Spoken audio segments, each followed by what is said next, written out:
Welcome back, everybody, to the OPT Network. Our guest is a native Alexandrian, and you know how we love to share those stories of people living their dream, finding their purpose, and most importantly, being the change that they want to see. Well, many of you know our guest. His name is Demar Dotson. He is a native son.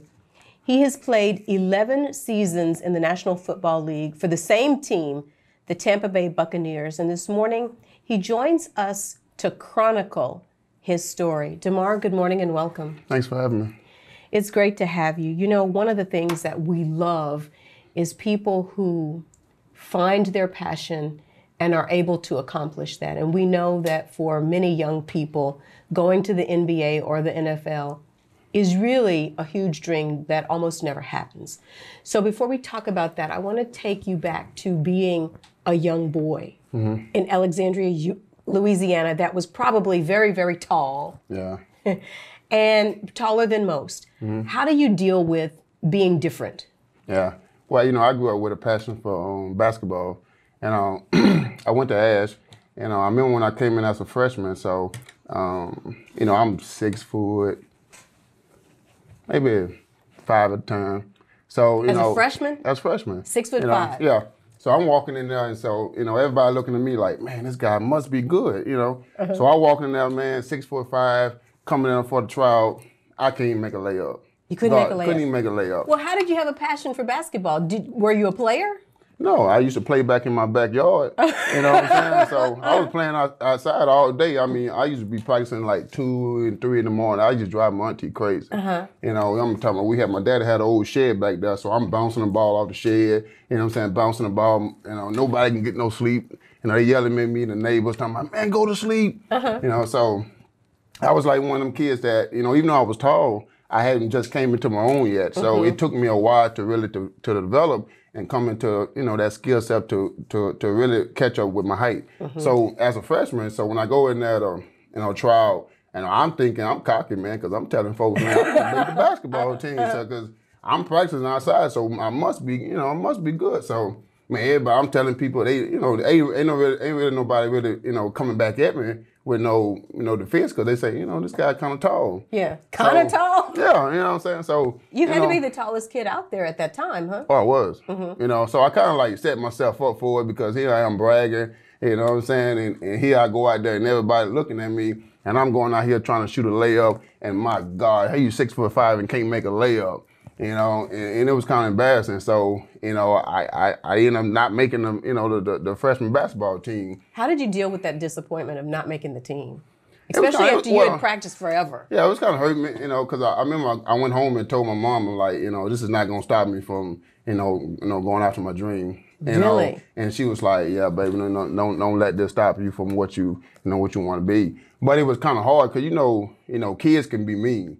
Sure. You know, and here's your, you know, freshman in your high school, and, you know, now everybody, you know that you didn't make the team. Yeah, they know you saw it. You know, they talking about you, they saying all kind of stuff about you, and, you know, at lunchtime, that's when everybody get together.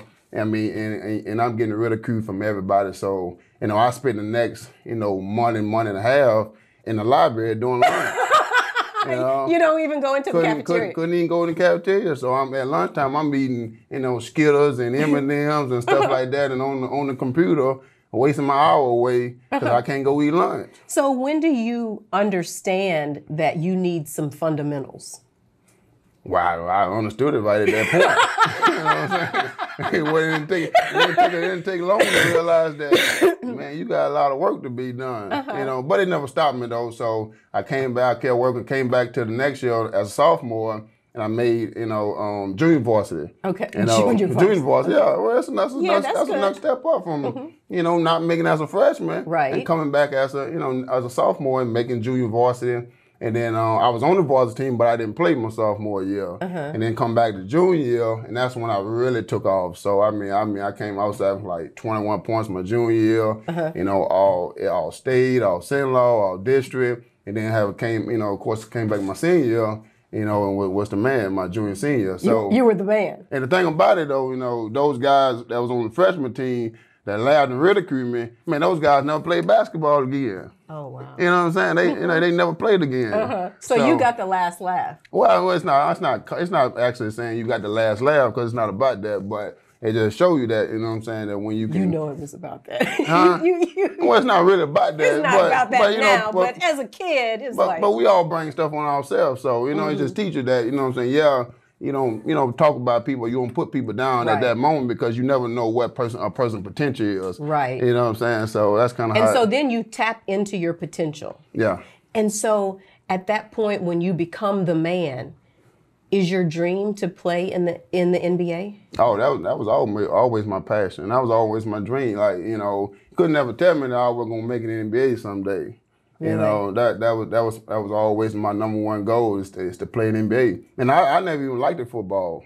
You didn't like football? Never had a passion. Didn't play in junior high, middle school, high school. Just never had no passion to play football. So, you know what I'm saying, to get to this point today, you know, I never saw it, you know, 15, 20 years ago. So after you have such great success on the court in high school, what happens after that? So I was going to Southern Mississippi, you know, and I didn't get the ACT score that I needed. So they sent me to a junior college way out there in the cornfield in Harrisburg, Illinois. And I spent 2 years out there at junior college. And was that hard, being so far away from home and I wouldn't say it was hard. It was hard because we had a crazy coach. You know what I'm saying? He was tough. You know, But did he help you to get better? Oh no, he taught you. He taught you discipline, taught you hard work.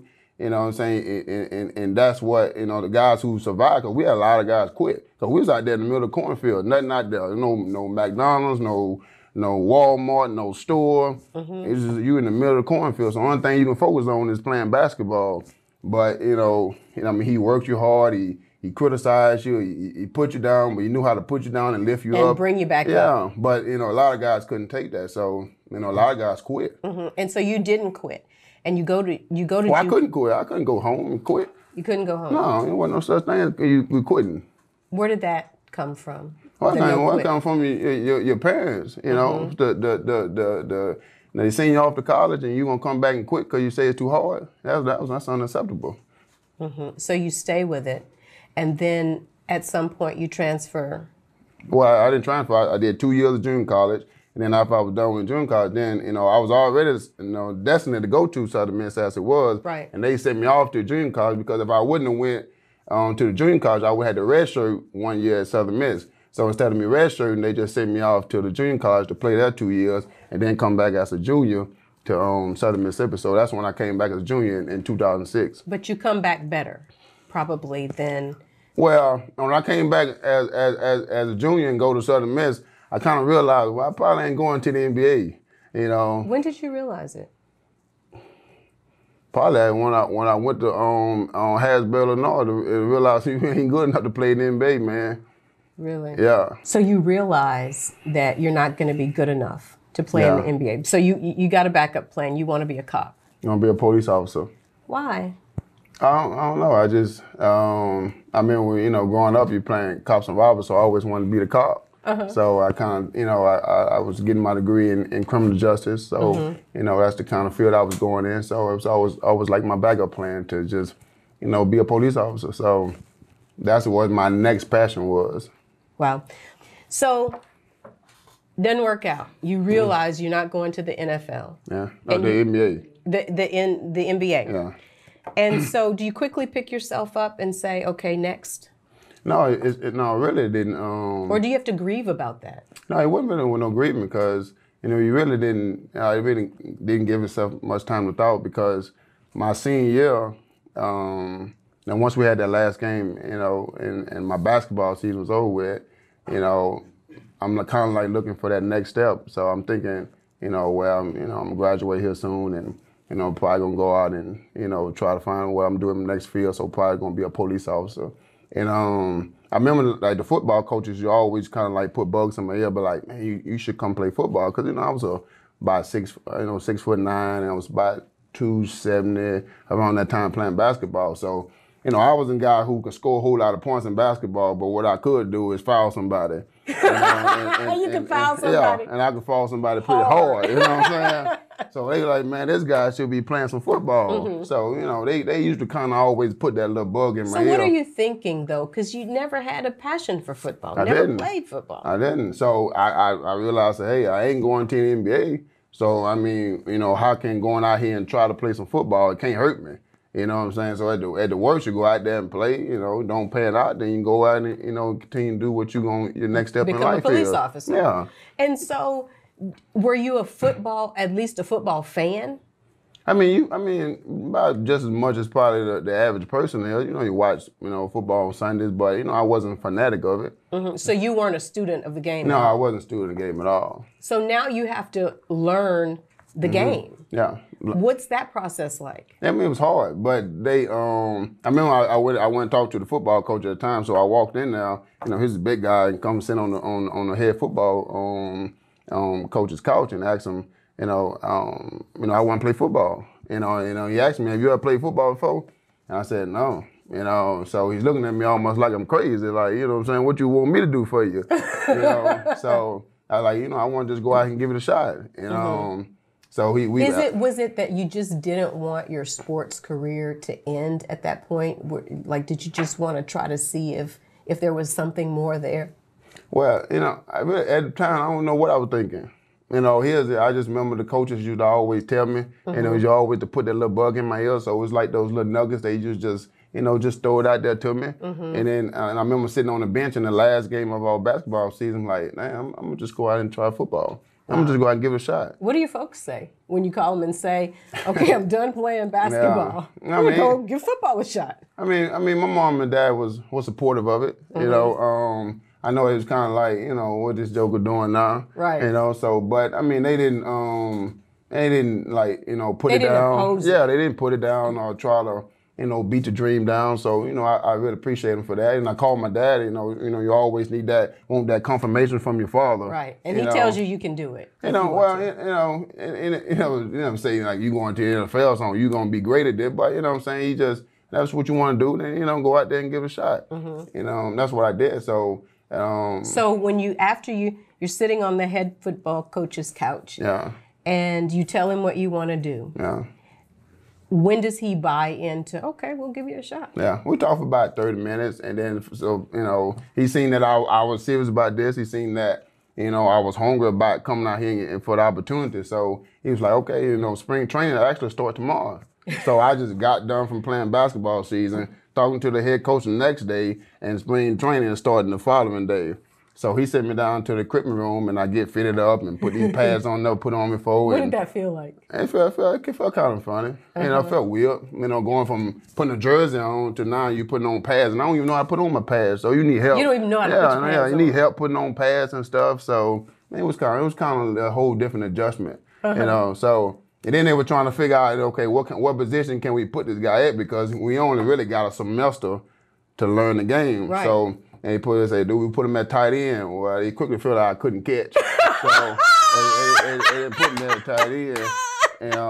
And you don't even know what the positions, do you know what the positions are? I mean, yeah, you know the position. I mean, I wasn't that oblivious to the game that I didn't know the positions. But, you know, but they were trying to find somewhere, okay, we don't have much time with this guy, so where are we going to put him at? So you got rock hands. Yeah, can't catch, you know what I'm saying? So that's out the question. So but you can block. Yeah, well, I couldn't block at the time. I mean, I just come from playing basketball, never played football before. Okay. So he's saying, you know, do we put him in offensive tackle? That was the next step. They said, well, that's probably going to take too long for him to develop.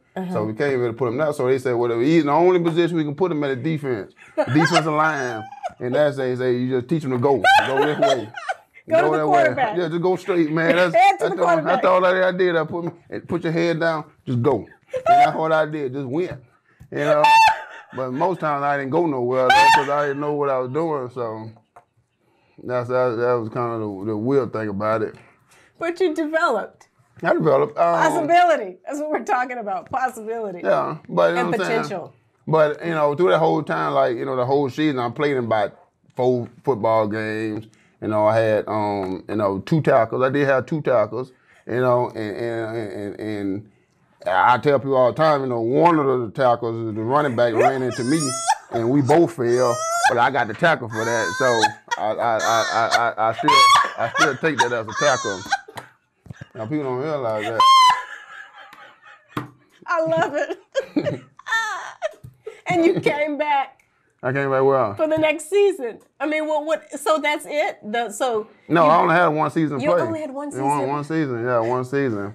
Well, Because one thing about it, because I never redshirted in basketball, and that's the blessing thing about it, because instead of when I came out of high school, instead of Southern Miss, bringing me to Southern Miss and redshirting me, I wouldn't have been eligible to play football. So the fact they sent me to junior college, that allowed me to have a redshirt year. Okay. So the NCAA give you like 5 years to play for. So I had a 5th year to come back. I couldn't come back and play basketball, but I could use it to go play another sport. So you had that one extra year to go play another sport. Right.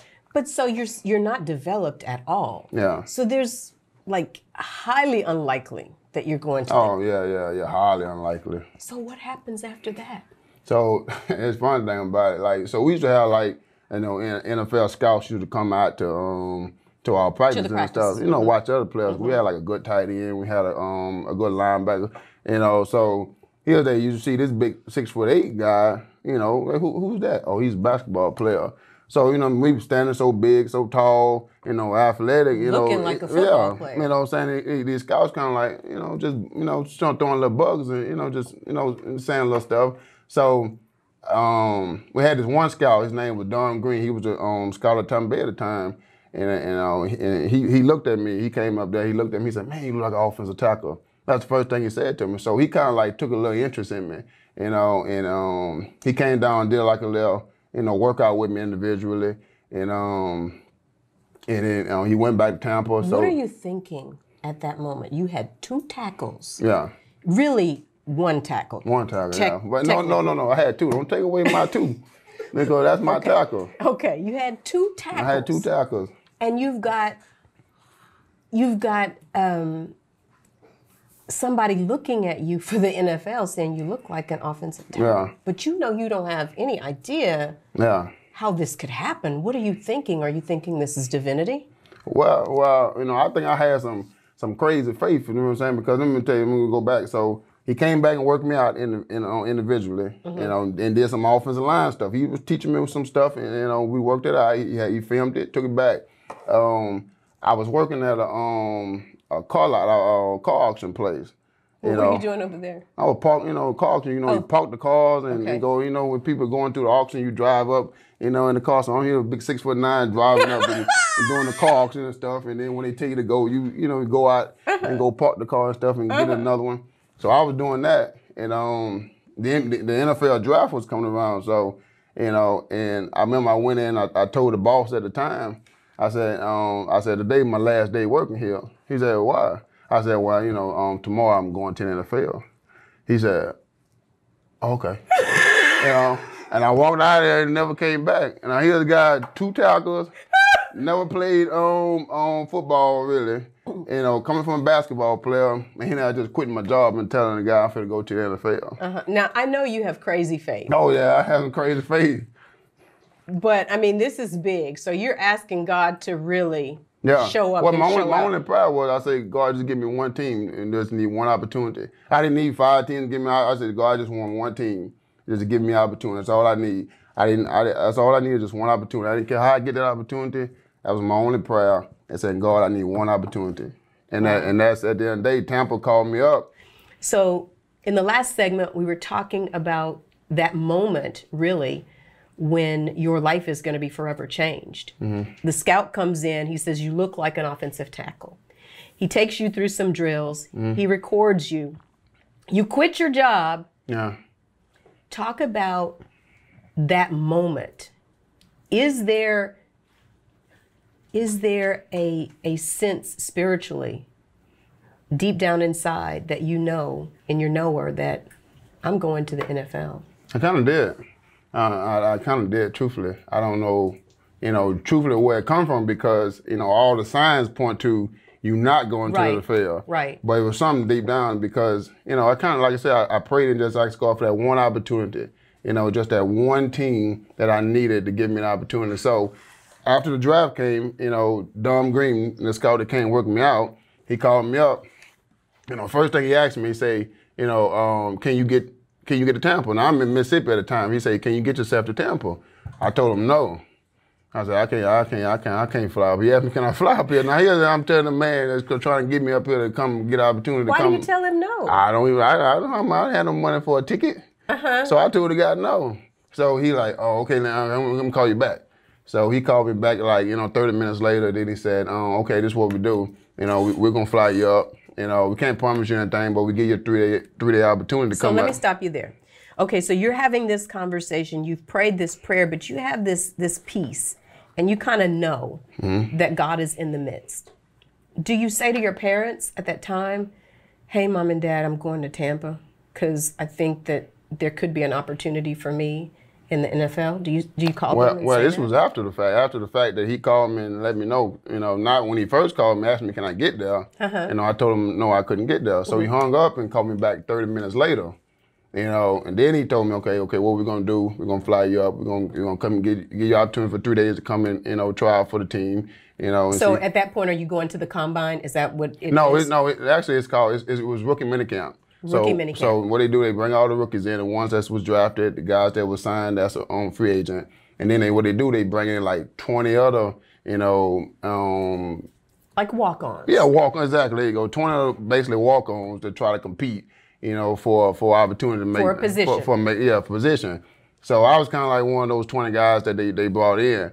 So okay, now you're 20 guys that's brought in. They've got their draft picks. They've got the other people. You're one of the 20. What are you thinking about how now with 2 tackles? And big faith, but 2 tackles. How do I get a position? Well, but here's how it started right here. So I go to Tampa. So I'm thinking that we're just going to work out. I didn't have no idea we was going to run football drills and all the other stuff. So I go up there without no cleats or anything. So when I get up there, I'm quickly realizing that, hey, we're going to be doing some football stuff like running plays and doing 11 on 11 and stuff like that. So I don't have no cleats.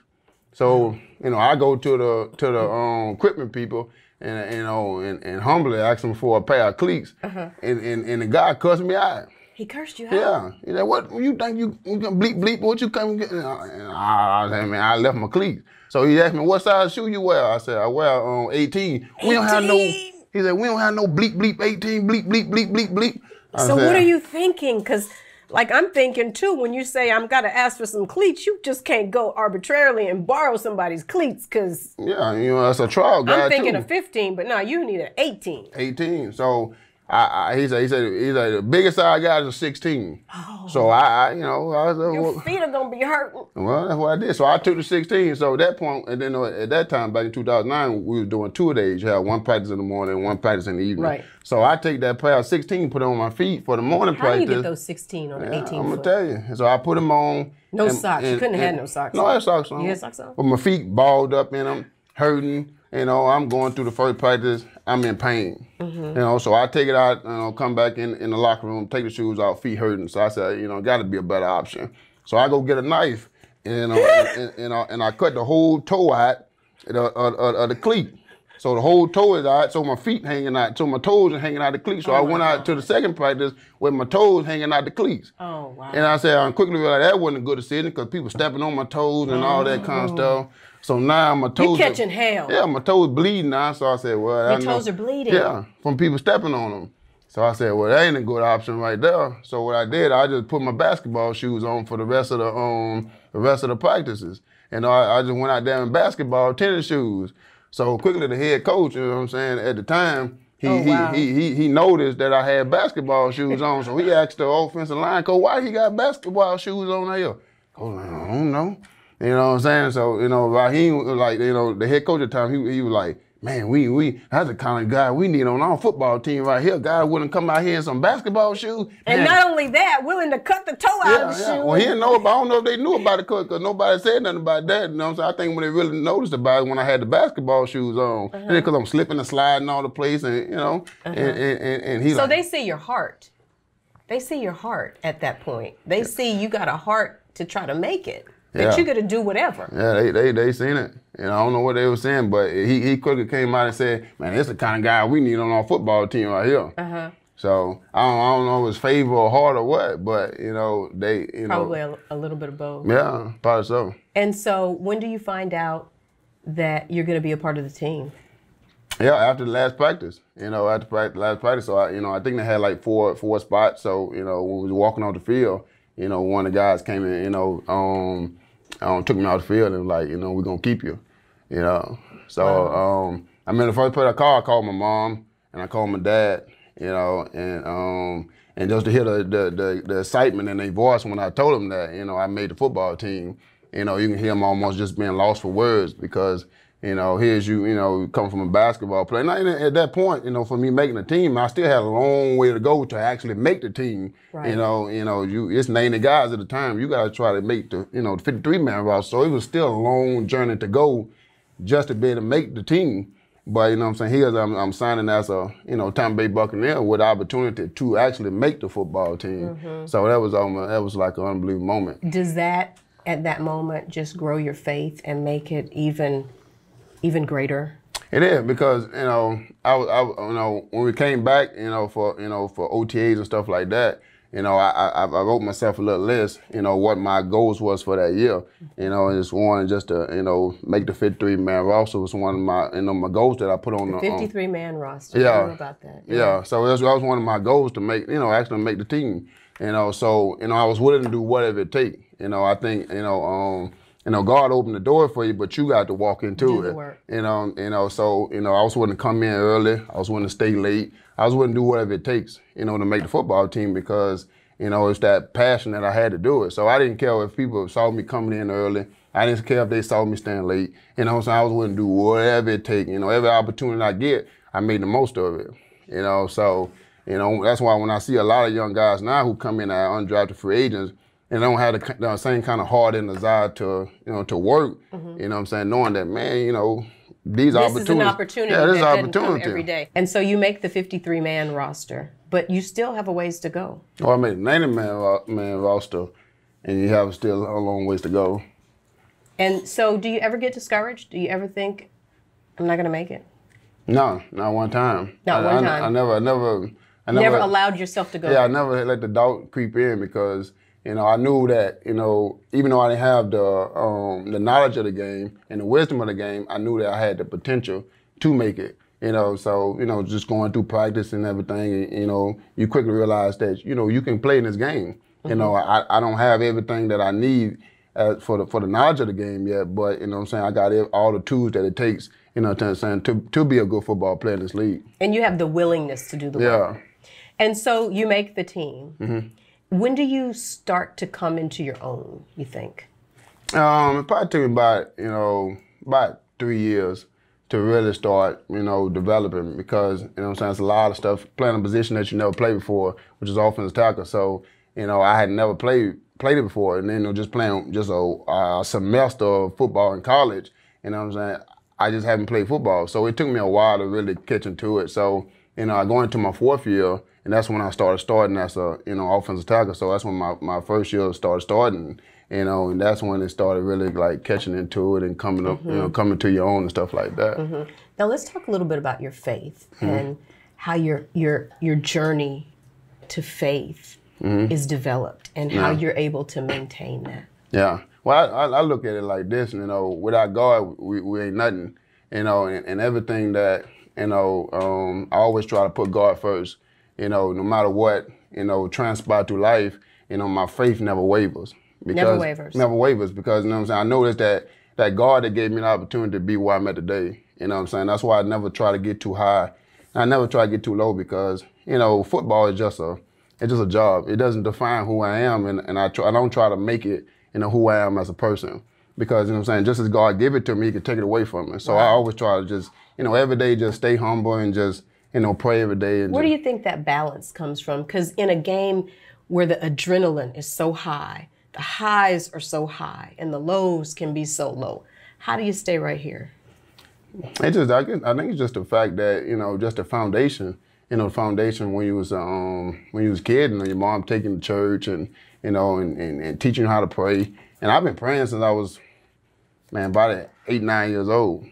Ever since my mom taught me the Lord's Prayer, and every night before I go to bed, I always pray, and every morning when I get up, that's something I've been doing since I was a little kid. So that foundation was laid ever since I was a child. So when I got into college, it still taught me how to pray. It's still because that foundation was there. So when I got in NFL and I had to go through adversity, a guy from, coming in with basketball shoes to try to make a football team, it was the only thing that I knew to do was just pray.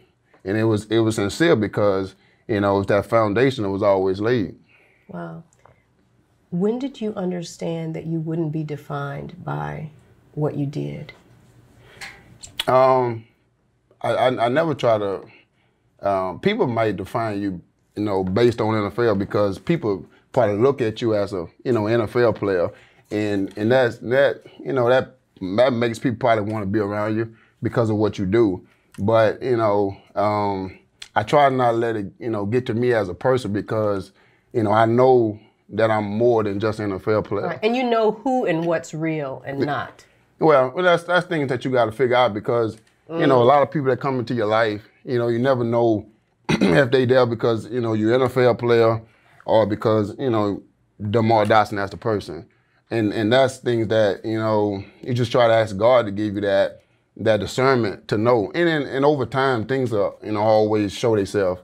So I done had a lot of people come in my life based on football. Wow. In Sure. in the beginning, it's kind of, hard to transpire who there for what reason. But, I always knew that, over time, it would reveal itself. Yeah, the real will come out and what they there for.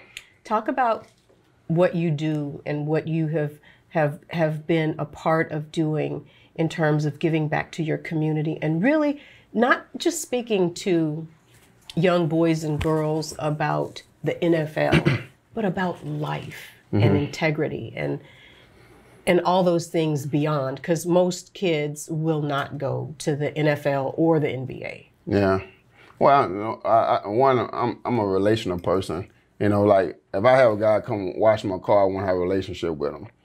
So everything I do is about relationship, not just, getting something done and keep it moving. So, my biggest thing that when I come back to the city of Alexandria, come back to Samtown, to my community where I grew up at, I want to let people know that it's relational. It's not about me just coming to put on a camp and just, doing it to put my name out there, because at the end of the day, it's not about me. And I never try to make it about me. I try to make it about, the people that I'm doing it for. I try to make it about the youth. I try to make it, when I do the community day, I try to make it about the people. So when I bring in athletes, I'm not just bringing in people just because, I'm bringing in this name. I want to bring in people that I got a relationship with. And if I don't have a relationship with you, I don't want to ask you to come to my camp because I know it's not sincere. So a lot of people try to, hey man, you doing your camp. Why you tell me about your camp? Why you don't tell me about, come to your camp? I come do your camp. Because I want to bring people out that I know that I have a relationship with, and I know that they got a passion because they got a passion because we got a passion for each other. So like one of my guys, Jamon, we played 2 years in Tampa together, and we actually played next to each other, and we real good friends. I mean, he played 7 years in the NFL. He's been out for about 3 years now, and he come to every year to my camp. And I can't see myself like not asking him to come to the camp because we truly best friends. So I want people to come like that, and to me that's what means something to me. You want the authenticity. Yeah, exactly, and that means something. That means something to me. So when I see people like that, when they come and start what they're doing, lead their family, and come be part of this, that's what touches my heart. Right. And so what do you hope that you are able to sow into the lives of the young people that you're able to? At the end of the day, that, whatever they want to be in life, they can be it. And no matter if it's been a doctor, if it's been a lawyer, it's been a school teacher, whatever it is, and that's hope in that.